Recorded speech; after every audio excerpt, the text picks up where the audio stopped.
ദിവ്യാത്മാക്കൾക്കെല്ലാം വിനീതമായ നമസ്കാരം. 4 പേരെ നാം ഈ ജീവിതത്തിൽ ഒരിക്കലും നിന്ദിക്കരുത്, വന്ദിക്കുക തന്നെ വേണം. മാതാ, പിതാ, ഗുരു, ദൈവം. മാതാവ് നമുക്ക് ഈ ശരീരം തന്നു. നമ്മെ നാമാക്കി മാറ്റാൻ സഹായകമായ വിധത്തിൽ ആരോഗ്യവും ഭക്ഷണവും പാലും തന്ന് നമ്മെ സംരക്ഷിച്ചു. അതിനു വേണ്ട സഹായിക്കാൻ അച്ഛൻ നമുക്ക് ബീജദാനം ചെയ്തു. അച്ഛനാണ് നമുക്ക് ജീവൻ അമ്മയിൽ എത്തിച്ചു കൊടുത്തത്. പിന്നീടാണ് നമുക്ക് വിദ്യ അറിയുന്നതിന് ഗുരുവിൻ്റെ അടുത്തെത്തിക്കലാണ് അച്ഛൻ്റെ ജോലി. ഗുരുവിൻ്റെ ജോലി ദൈവത്തെ കാട്ടിത്തരലാണ്. അതിനാൽ ഈ 4 നമുക്ക് എന്നും വന്ധ്യരാണ്. മാതാ, പിതാ, ഗുരു, ദൈവം. അമ്മ അച്ഛനെ കാട്ടിത്തരുന്നു, അച്ഛൻ ഗുരുവിലെത്തിക്കുന്നു, ഗുരു ദൈവത്തിലേക്കുള്ള വഴി ചൂണ്ടിക്കാട്ടിത്തരുന്നു. അങ്ങനെ ദൈവത്തിലെത്തുമ്പോഴാണ് നമ്മുടെ ജീവിതം പൂർണ്ണമായി തീരുന്നത്. അതിനാൽ ഗുരുനിന്ദയഹങ്കാരം ദുർഭാഷണമസൂയയും അശ്രദ്ധയുമെഴും മർത്യർ ആത്മബോധമുദിച്ചിടാം. ഈ ദോഷങ്ങളെല്ലാം ഉള്ളവർക്ക് ഒരിക്കലും ആത്മബോധം ഉണ്ടാവുകയില്ല. ആർക്ക്?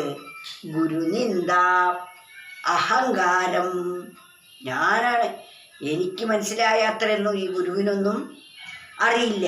ഈ തോന്നൽ ഗുരുനിന്ദ, ഗുരുവിനെ താഴ്ത്തുക, ഗുരുവിനെ നിന്ദിക്കുക. നമുക്ക് വേണ്ട അറിവ് തന്നവരെ ഒരിക്കലും നാം നിന്ദിക്കരുത്. ഗുരുനിന്ദ, അഹങ്കാരം, എല്ലാത്തിനും കേമൻ ഞാനാണ് എന്ന് തോന്നൽ. ദുർഭാഷണം, ദുഷിച്ച വാക്കുകൾ പറയുക. എന്താണ് ഈ ദുഷിച്ചത്? മറ്റുള്ളവർക്ക് ദുഃഖത്തെ തരുന്ന വാക്കുകൾ. നാം പറയുന്ന വാക്കുകൾ മറ്റുള്ളവരുടെ കർണങ്ങളിൽ പുണ്ണാക്കുന്ന വിധത്തിലാവരുത്. അങ്ങനെയുള്ളതാണ് ദുർവാക്കുകൾ. ദുർഭാഷണം, അസൂയ.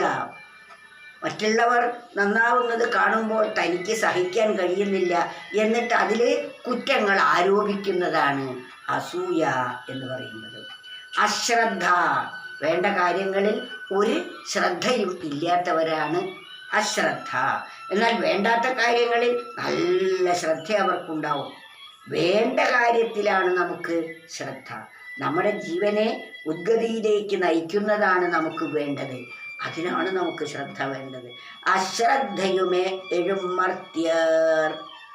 ഇത്രയും ഗുണങ്ങൾ ഇതൊക്കെയാണ് ഗുരുനിന്ദ, അഹങ്കാരം, ദുർഭാഷണം, അസൂയ, അശ്രദ്ധ.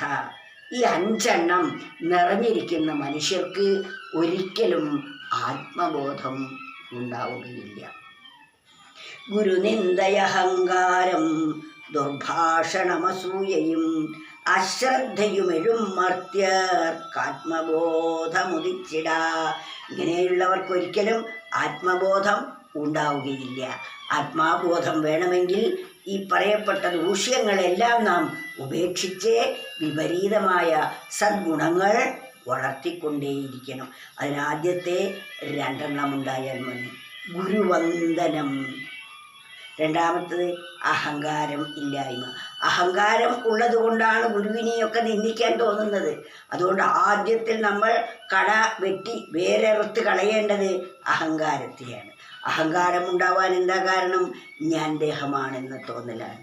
ഈ ദേഹം ഈശ്വരദത്തമാണ്, ഭഗവാൻ തന്നതാണ്. എന്തിന്? ആത്മാവിനെ അറിയാൻ വേണ്ടി. അത് വിഷയഭോഗങ്ങൾക്ക് വേണ്ടി മാത്രം ഉപയോഗിക്കുമ്പോഴാണ് അഹങ്കാരം വളരുന്നത്. അപ്പോൾ അഹങ്കാരം വളർന്നു കഴിയുമ്പോൾ ഗുരുവൊക്കെ നിസാരായി തോന്നും. അപ്പോൾ ഗുരുനിന്ദയാകും, ദുർഭാഷണമാകും, അസൂയയാകും, പിന്നെ അശ്രദ്ധയും. വേണ്ട കാര്യങ്ങളിലൊന്നും ശ്രദ്ധയുണ്ടാവുകയുമില്ല. ഇത്തരത്തിലുള്ള പതനം നമുക്കുണ്ടാവരുത് എന്ന താക്കീതാണ് പറയുന്നത്.